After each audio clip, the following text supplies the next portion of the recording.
So Holmar's catalog asks, can you drop some hints about AI Day, please? And Elon wasn't lying when he said there'll be lots of technical detail and cool hardware demos. Note, this event is meant for recruiting AI and robotics engineers, so it will be highly technical, as well as advanced chip and superconductor engineers for next-gen training and inference. Okay, so we all got to meet TeslaBot version 1 and 2 last Friday night. Jesse and I and our buddy Farzad Mesbahi live streamed the entire AI Day #2 event along with pre- and post-show. You can watch that here.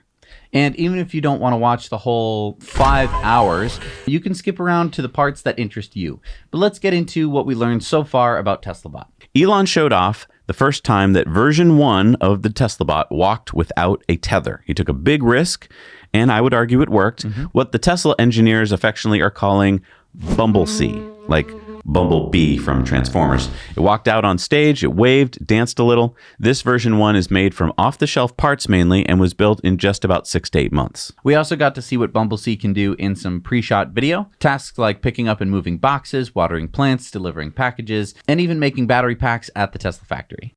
Then they manually pushed out the next iteration of Optimus. It did not walk on its own yet, which was made using many Tesla-made parts. And we got to see what Elon was talking about in this tweet before the event, the hands of Optimus. This is not CGI, so we got to see the actual hands here. And as Tesla owner Silicon Valley tweeted out, the real heroes behind the success of Tesla are the employees. I know you're all going to kill it today. Let's go. Elon said, Tesla team is awesome. Such an honor to work with them. So let's talk about version 2 of the TeslaBot. It has a 2.3 kilowatt hour battery, which they said is enough power for a full day of tasks. It has Wi-Fi and LTE and the same self-driving computer that the cars have. Yeah, it has 28 actuators, 11 degrees of freedom hands, and amazingly, Elon said that they're hoping to get the price down, to get this, $20,000 each eventually. Tesla will start by testing Optimus as a factory worker in Tesla's factories, and then Elon said he hopes to make it available for purchase by the public in 3 to 5 years. Now imagine having a humanoid autonomous robot that Elon says will be able to keep you company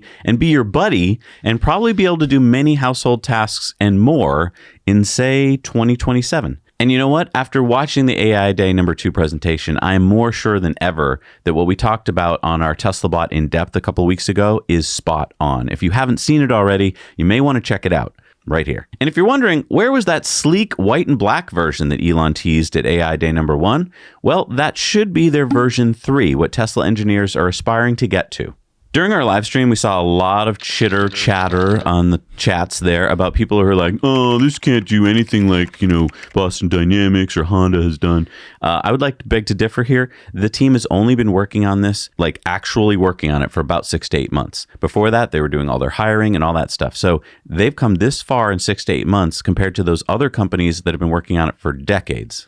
And I mean, yes, we've seen the Spot robot out in the wild, but of course, most people, when they're thinking about humanoid robots, they're thinking about the dancing robot that we've seen from Boston Dynamics. And while it's very amazing and great tech, the thing is, if the robot doesn't make the backflip, all they have to do is say, cut, okay, let's do it again.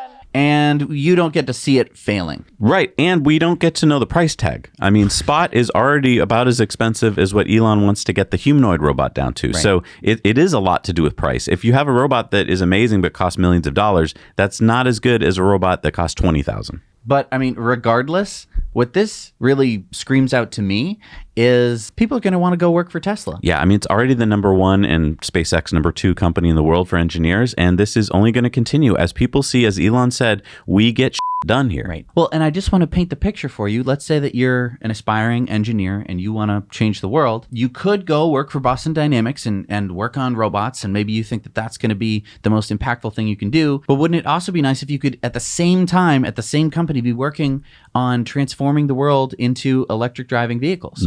But also it would be nice if you could also be working on rocket technology. And Elon has said, if you work at Tesla, there's a good chance that you can also work at SpaceX if you want to. Right. It's like a dream job for nerdy engineers who want to really make a difference in the world.